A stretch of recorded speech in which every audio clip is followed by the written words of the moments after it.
us as humanity.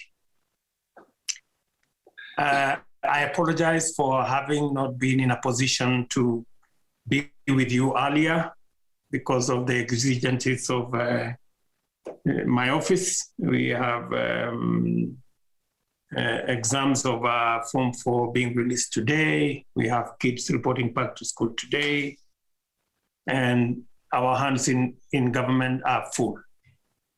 But be that as it may, this is a very important occasion for me as a policymaker who are the primary consumers of innovation and research that come from our institutions of higher learning. And secondly, as a scientist myself, I am keen on what happens in the science space, in the research space, because it gives us an opportunity to expand our knowledge and also the opportunity to get new solutions and innovative ways of managing situations, challenges, and problems. Distinguished participants, I haven't been privileged to listen through, I just listened to the last presentation on pyrethrin, which is an area of concern to us because Kenya used to be the world's largest exporter of pyrethrin. But because of synthetic ways, which is again scientific, pyrethrin development in Kenya went down because alternative ways were created by science. I guess science sometimes creates problems for others. But the good news is again that the world is again swinging back to away from synthetic pyrethrin to the natural pyrethrin that comes from pyrethrum. And again, we are looking at another upsurge or another dimension of us looking at opportunities of growing pyrethrum in Kenya, and that's part of what we are beginning to imagine as government on what we can do, working with county governments. Again, the presentation that I saw just before me making this statement is invaluable to us. The ways of how to extract pyrethrin using more innovative, more efficient, better ways would be something we would, as policymakers in this corner, want to partner with you in making sure that we get that technology up and going. I am amazed at the multidisciplinary nature of this conference, that we have discussions across science and art and everything in between, which to me makes this conference unique, that all the way from matters to do with the fight against corruption, what big data can do to us, the menace of cybercrime that is emerging, all the way to how we can do business and entrepreneurship better. I am, of course, very keen to work with innovators and people in the business space as we develop what I consider the new model of the economy, which many of you who live in Kenya is now a big discussion, a bottom-up economic model. I had the President of America also refer to bottom-up, middle-out. Again, we will be very keen to work with the second category of your participants, competitiveness, entrepreneurship, and that space. That space is important to us as a means of managing the scarce resources we have, deploying them better, and ensuring that fighting poverty and unemployment takes the center stage as we better manage the resources that we have, as we also look at innovative ways of raising additional resources by government. To all the issues, the third tier, the emergence of controversial issues in health. Chief among them, of course, is the place where we are today of COVID-19 pandemic. Nobody ever imagined that the whole world would shut down one day and that schools would be closed, churches would be closed, places, social places would be closed, hospitality places would be closed. And the most important thing to do is to stay home. Nobody ever imagined that staying home was going to be something anybody would advise. But now that's where we are. Again, that is a new horizon for research. How do we deal with a pandemic of the magnitude of COVID-19 that has ravaged the world, destroyed livelihoods, destroyed businesses, almost bringing human life to a standstill? I guess that's new horizon for researchers to think of what can be done. But I must also say that we commend researchers in that space. In a short time, we now have a vaccine, and Kenyans working at the Kenya Medical Research Institute participated in actually the development of the global COVID-19 trials that took place in Kilifi to try out AstraZeneca vaccine that was being done by the UK. Again, it's a new scope for researchers working with policymakers, because we've had to make decisions at the policy level on the use of the various vaccines that are now available to us. Again, on that horizon of health is, of course, the challenge of HIV/AIDS, which continue to be a major challenge in many parts of Africa. Again,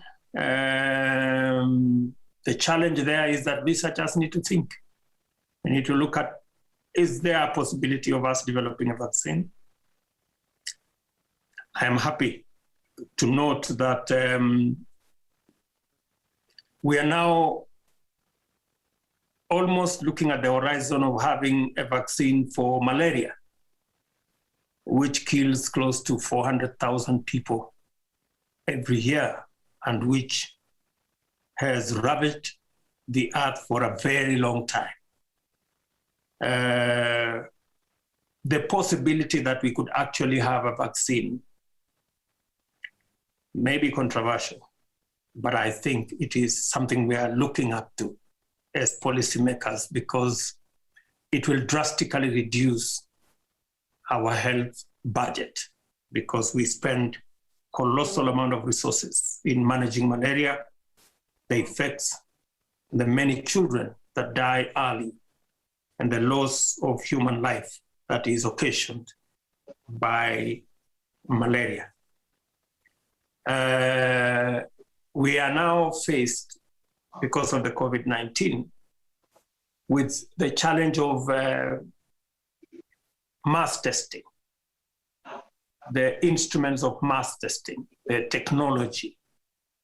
We are faced with how to manage ventilators, hospital equipment, and all manner of other things that are needed for the management of the COVID-19 pandemic.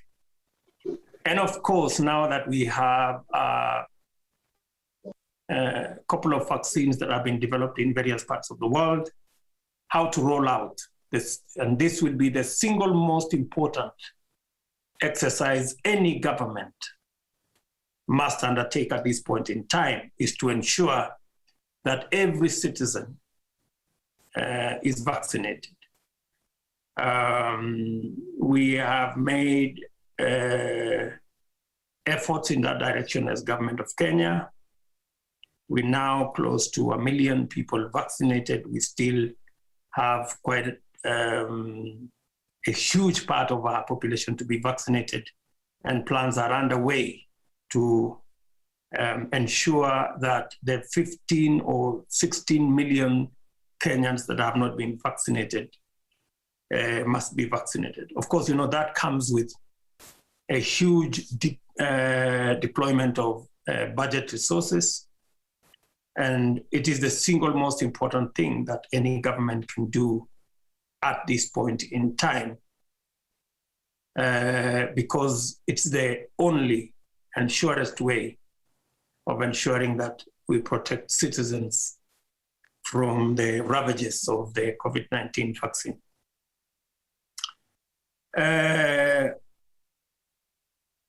Mr. Vice Chancellor and your team of researchers there, food security is a big component of, and the whole space of agriculture is a big component of food security that leads to nutrition.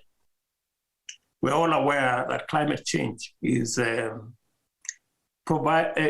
giving difficulty to the whole of that space and pushing more and more farmers to the periphery, reducing output from our farming communities, taking more people to poverty. The scourge of locust infestation, the whole space of droughts actually pushes more and more people to poverty. And it is important for people in the research space to work with us in the aspects that would help us manage fast climate change, mitigation methods and ways, but also build much more resilient strains, much more resilient livestock, new varieties of seed. The controversial issue of GMO, that's a space that scientists need to help us to understand more and remove the negative perceptions, remove the superstition and rumors and falsehood that accompanies research. I being a scientist myself, I am shocked at the level of misinformation. You get people saying, oh yeah, if you consume GMO food, you'll have an extra head or some extra limbs, which is all not true. So researchers in this space must help us shed light, bring more facts, get more information, accurate information, so that farmers, consumers can have the relevant information to make the correct decisions. And that space is also a space that is important for us, even in the manufacturing and the whole space of growing wealth. The focus on leather as an industry requires more technology on how to manage leather. For example, in Kenya, we still export close to 90% of all our hides and skins in semi-processed manner. And yet we use a huge portion of our foreign exchange to import shoes and other leather products. A lot of technology transfer is necessary. And not just transfer, technology transfer and innovation. Maybe we should be able to get a different or variety of the technology that's available that is suitable for our country or our continent. Same thing with cotton. We are focused as a government on matters to do with cotton. We've done trials on BT cotton. Hopefully from this year, farmers will be supplied with BT cotton that hopefully will require a smaller budget for management and maybe better output, and can still manage with not so much rainfall. Again, the whole textile industry, which can hire millions of people, is dependent on how much cotton we can produce and how researchers can help us produce that cotton. How we can use biotechnology to give farmers seeds that can withstand the effects of climate change and all the other things that are attendant to it. Of course, we have a lot of information, if I may say, on bamboo, on new varieties and different varieties of trees that can grow faster and that can help us create a whole industry around wood products. Again, research, scholars, people who can mine new knowledge. There is scope for researchers to go in that direction. I know that the topics that are here are many and varied. But let me say at this point that the government of Kenya is ready and willing to partner with our private and public universities in the building of new knowledge, in making sure that our decision-making is backed by information and that technology plays a central role, because progressively we are in a knowledge-based, technology-driven environment.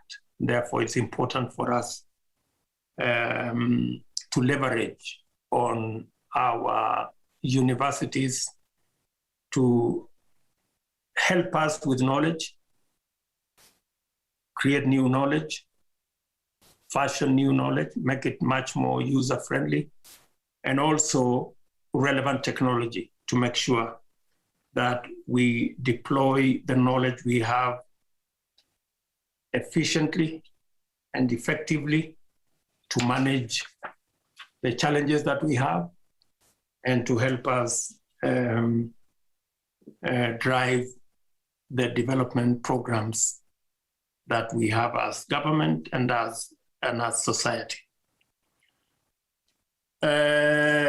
Chancellor, I do not wish to say much beyond there. I am very happy that Baraton University or University of East Africa, Baraton, is engaged in this exercise. As a government, we have consolidated all our research funds. Now they are managed centrally. And we have a program under the Ministry of Education and Research that now consolidates all our research funds. We are aware that there is a world commitment that at least 1% of our GDP should go to research. We're not yet there, but we are making steps in that direction to make sure that we not only have sufficient human capital to help us with research, but also to ensure that the research space is populated with enough people with sufficient funding to mine for us new knowledge and to fashion new technology for us to be able to meet the challenges of the 21st century. Thank you very much for listening to me, ladies and gentlemen. I don't mind taking a few questions if there is anybody who wants to ask any question, but I want to say thank you very much for listening to me. I wish you the very best as you run this program and as you share knowledge and information and research findings from various universities and various colleges and research people. Thank you very much. Thank you. Thank you very much, Your Excellency. Thank you very much, Your Excellency, the Deputy President, Dr. William Ruto. We are indeed humbled. We are humbled and we feel privileged for you to have joined us in our 7th annual conference, research conference. We appreciate, indeed, I think you are our friend, and I should say, we too are your friends.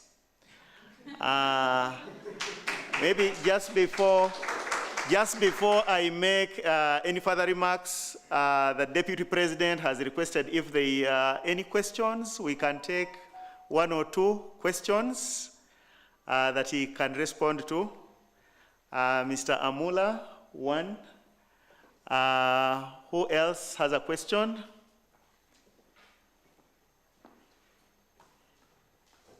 Dr. Wahonya.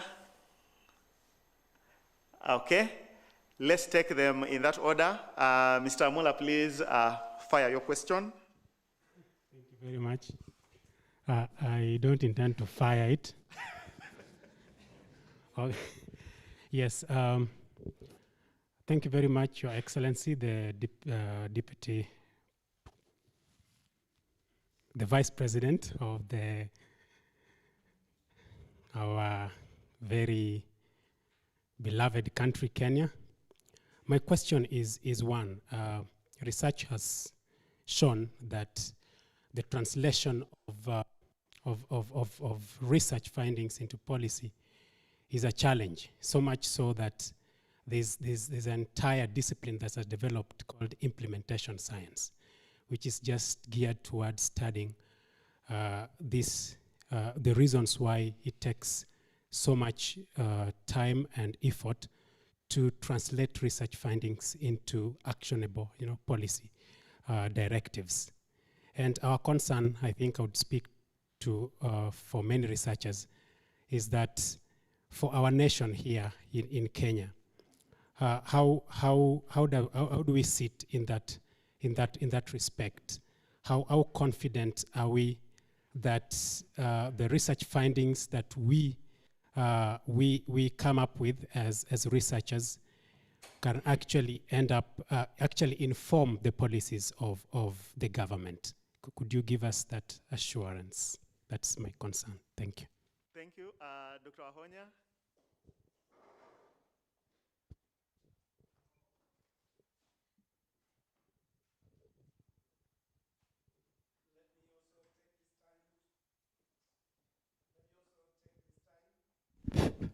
To thank the Deputy President of the Republic of Kenya, Dr. William Ruto, for accepting to come and address us during this conference.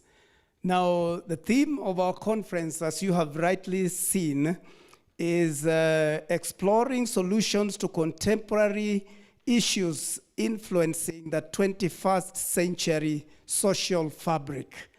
I would like to ask you, how do you see the universities the role that the universities would play in influencing the change in the social fabric? Because there's so much negative things that are affecting the day-to-day lives of humanity, including those who are here in the country. How do you, as the deputy president of this country, see the university's role in this particular regard? And how does the government also that you are part of play that role of changing that social fabric? Thank you very, very much. Thank you very much. As the Deputy President prepares to respond to the two questions, I'll kindly ask the Chancellor, Dr. Blasius Ruguri, to prepare to pray for the Deputy President at the end. Asante. Thank you. Thank you very much. Moderator, thank you very much. I didn't get the name, though, of the gentleman who asked the first question. Amula. Amula. Translation of research findings and research knowledge into actionable research or actionable government policy. That's what I gather from the question that was made or that was asked by Amula. And let me say this, let me just say two things.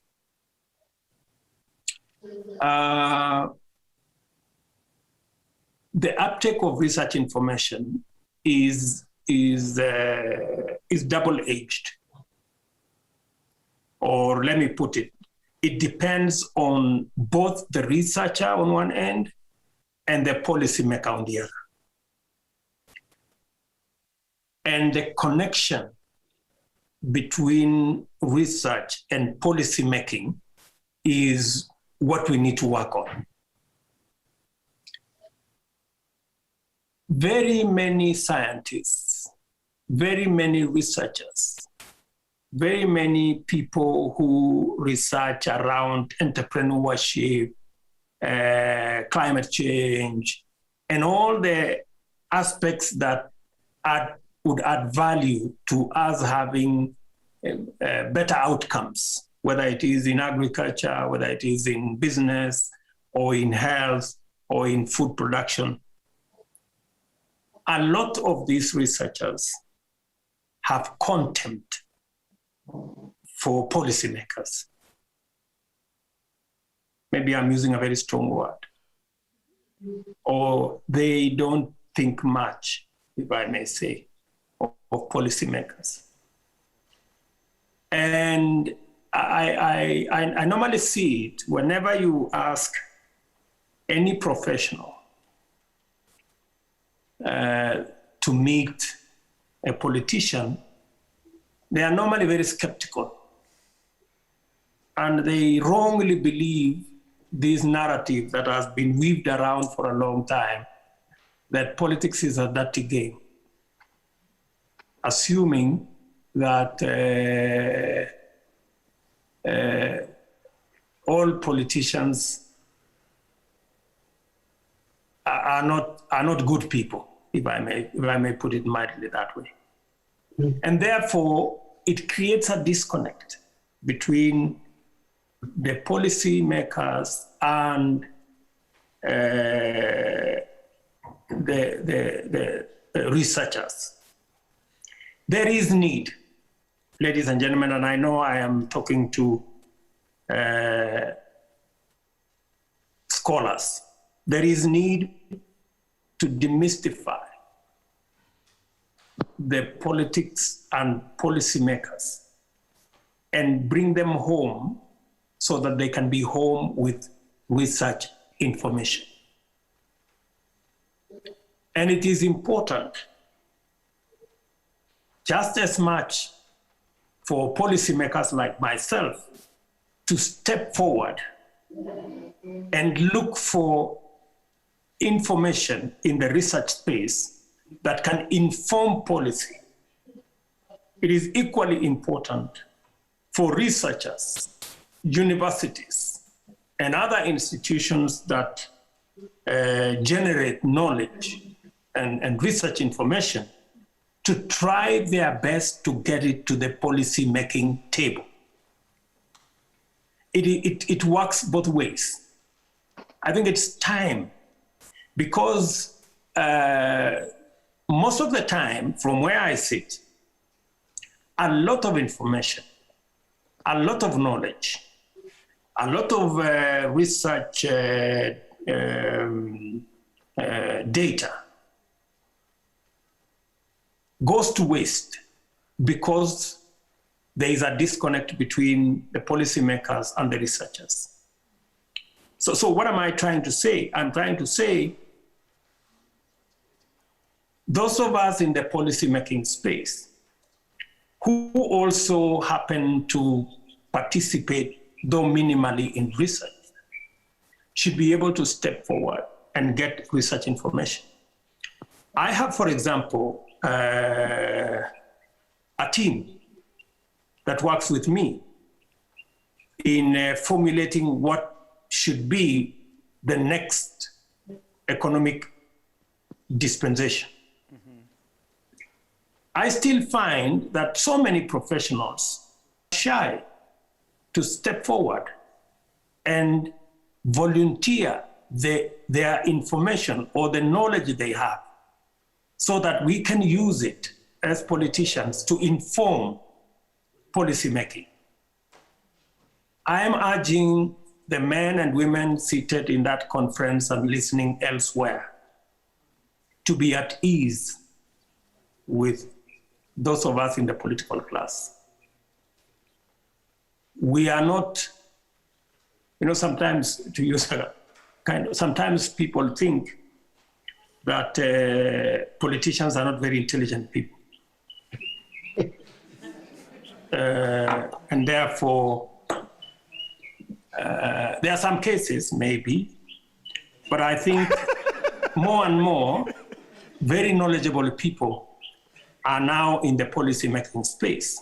And researchers should be able to take advantage of this resource, because I was speaking to some of the gentlemen who are working with me, and I was telling them it is the ultimate mark of patriotism for every professional to make their knowledge, their professionalism available to the development of the country. A lot of information that is with researchers, a lot of knowledge that is with researchers go to waste because it's not made available for policy making. And I am not saying that we don't have a share of the blame as policymakers. We do, but it takes two. So we need to push from the research corner. We will also push from the policy-making corner so that we can create the nexus that will make research information, knowledge, and everything else that has been made available useful to the nation by informing policymaking. On the subject of what can the Deputy President, as one of the leaders in the country, and on trying to manage these solutions, it again boils to the same thing, that the wealth of information that is generated by our professionals through acquisition of knowledge and research can only help society if it informs policy, if it is made part of what government is funding, part of what government is pushing, part of what government is spearheading. Because that way, whatever the information, whether it is management of diseases, management of situations, we have now a very serious problem with mental health and psychology and all that. That requires a lot of collaboration between policymakers and researchers. Again, that nexus between policymakers and researchers, the owners of information and the users of information, is very necessary. And I know for a very long time, research has not taken the space it should in government. And part of the reason why there is not sufficient funding for research is the appreciation by policymakers on the need and the importance and the place of research in the development of any country. I am very clear in my mind that research is a very integral part of any government that intends to succeed, because it's the only way you can get innovative ways of doing things, more efficient ways of doing things, new knowledge on how to overcome challenges, and it can help the country cut down on a lot of bureaucracy if we can use more technology. It can help the country cut down on a lot of wastage if we can be efficient. And therefore, going into the future, research, information, knowledge must form the basis of any decision-making in government. That's impressive. I don't know whether I tried to answer. Maybe I don't know whether I understood the question well. It's okay. But that's my answer to the extent to which I understood the question. That's okay. Thank you very much. Your Excellency, Before I invite the Vice Chancellor. Yeah. Your Excellency, I would like to thank you for your response. Are there no ladies in that conference? At least maybe we can have one lady. Thank you very much. Thank you very much, Bwana Deputy President. Bwana Vice Chancellor, allow us give chance to some two ladies here. Yes, yes. There is Mrs. Angwenyi who has a question.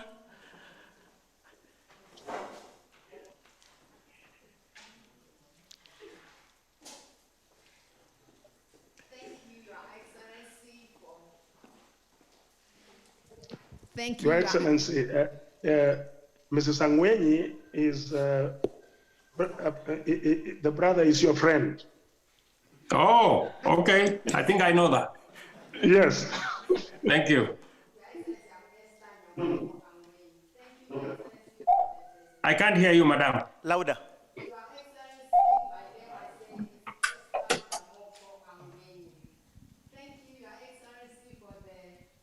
Sorry, I can't hear. Come here. The mic has a problem. I think she needs to work on the mic. Yes, that's okay. Your Excellency, I was saying my name is Esther Nyamoko Angwenyi, and thank you for your presentation. My question is, Thank you. You have talked about HIV/AIDS and AIDS. There's a time our country was very aggressive, telling people how to protect themselves from HIV and AIDS. But recently, we have gone quiet. And I heard through media that there is no money for those people who are taking HIV and AIDS, drugs. What has gone wrong, sir? Okay. Okay. I will attempt to answer that. And then maybe one more lady, then I can answer both of them. One more lady, please. One more lady, please. Ladies, If there are no more ladies, then we can take another man to ask a question. Okay, another man, Dr. Kesis. On behalf of the ladies.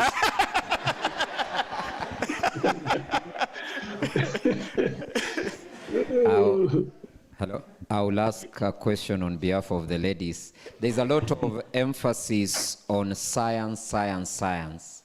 However, we also have other people existing who are doing research. Does this country need us? Because when we listen science left, science right. Does anyone need us? The other day, somebody in government told the police not to fall in love, not to marry. Is this based on any science? A man and a woman are working together. Then there is a government policy that they should not love each other, they should not marry, or they leave the police force. I think if somebody talked to us, we have been trained to think along those lines. Does anyone need anyone beyond science, science, science? Millennium Development Goals, sustainable goals, right? Is there room for other people? That's a critical question, because we listen to this when speeches are made when results are released, when we are talking about the future of the country. It's like the humanities, social sciences, we are irrelevant. Please, Deputy President, you need to tell your colleagues and others that we are relevant here, right here. Thank you. Thank you very much for asking the question on behalf of the ladies. Mrs. Angwenyi, I agree with you that there looks to be a small lull in terms of the campaign we had to sensitize the public about what they need to do to protect themselves from HIV and AIDS. We have a whole department of government that is charged with that responsibility. Maybe it's time that we ring a bell around their ears so that they can wake up to the new reality. But the challenge that was reported in the media about drugs for the management of HIV and AIDS was a slight misunderstanding that has already been sorted out, because many development partners and friends support us with the drugs that we use for the management of HIV and AIDS. There was a problem when the taxman, in his quest of looking for money, wanted also these development partners to pay taxes on the donations they were giving to us. And of course, the donor community were not very amused. We had to step in as government to get the taxman off their backs. That has now been sorted out. And in fact, part of the taxes that were required, government of Kenya has had to pay so that we do not disrupt the flow of drugs for the people who are managing HIV and AIDS using these drugs. So that challenge has been sorted out, but it points to what you've said, that maybe there's been a slowdown on, I think there is some complacency that maybe HIV and AIDS has been significantly reduced. That may not be the case, and therefore we will need to up our game. Emphasis on sciences. You'll have to forgive me. Maybe I said it myself too many times without really intending, because maybe I'm a scientist myself. You have to forgive me. I'm sorry. But let me tell you that the place of research in entrepreneurship, in management, in psychology, in all the spheres. In fact, many of the challenges that society is faced with, including the one you have just referred to, are issues that require attention from psychologists, from people who have learned other trades, maybe not necessarily science. And therefore, I agree with you, we must be balanced and not overemphasize one as against another. I think the use of the word science is not necessarily as against arts. I think science is used liberally mean that you can do, for example, a Master of Science in mathematics, and you can do a Master of Arts in mathematics. So it's still mathematics, but it depends on how you approach it. So I think you shouldn't look at the use of the word science as against arts. That's not the case. I think science is used liberally to mean the knowledge around it. It's not necessarily science in as science. So let me give an example. Maybe you do not need a scientist, you need a psychologist to help us with mental health. But it is referred liberally as the science around it, you know. So I don't think you should take it to the extreme to mean arts versus science. So and again, I want to admit to you that even when we are looking at research, we are looking at research across the board. Research in business, in entrepreneurship, in management, in agriculture, and all. And it cuts across. So we must stay and keep the eye on the ball so that we don't drop it. And I agree with you, maybe sometimes the references give the wrong perceptions. And I'm sure, I agree with you that it must be corrected so that it carries the wider scope that it is intended. Thank you very much, Okay. Deputy President. Bwana Vice Chancellor, before I hand over to you, I have only one request to make to the Deputy President. Your Excellency, this bottom-up approach that you have since embraced and that is seems to be taking people by like a storm. I would wish that you expand your think tank to pick a few researchers from this university. We will appreciate. Wow. I have been looking forward to expand that team. As I told you, many professionals somehow hoard information and are not willing to share information.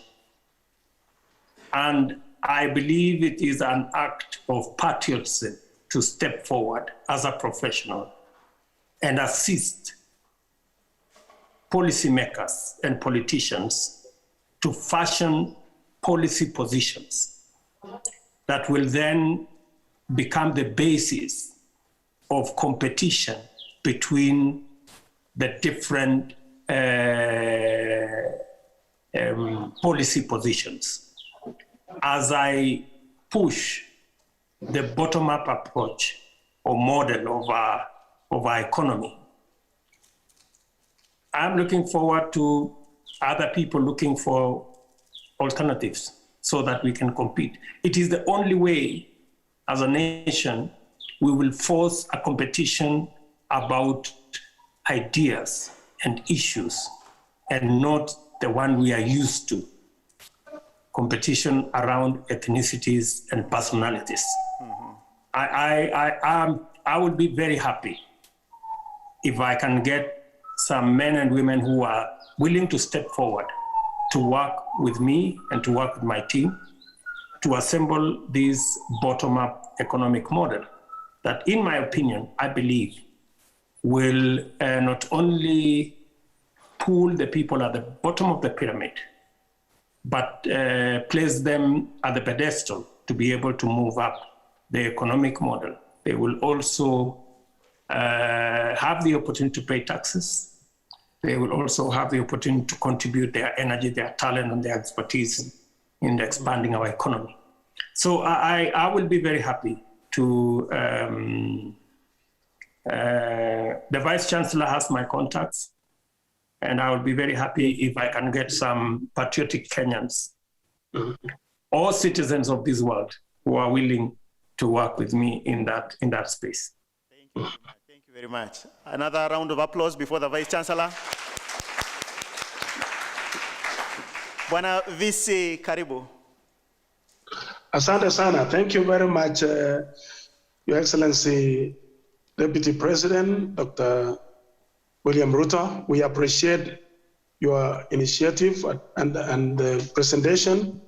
And we are very glad that most of the times when we approach you, you are willing to come. I remember when you came in 2015, you never hesitated, and we really appreciate your willingness and your approach. And we really congratulate you for the support that you have been giving to us as a university.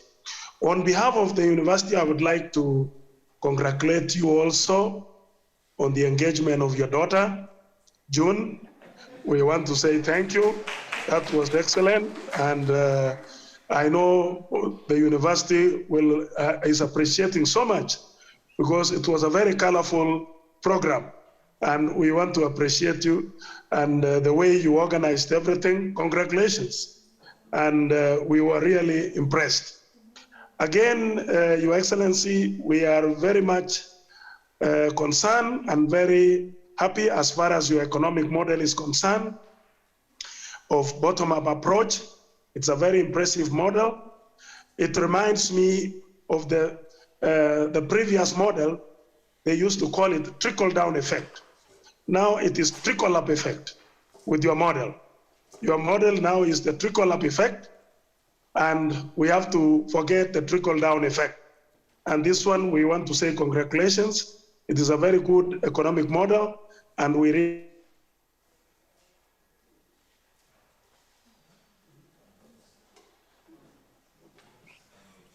the public and private universities collaborating. We want to thank you. I know you are one of the architects of this initiative, and we want to congratulate you for that. Currently, Your Excellency, we are facing some challenges, especially regarding funding. There is a model that we are requesting, Your Excellency. You know, most of the times, the Ministry of Education is funding universities on a certain amount. But we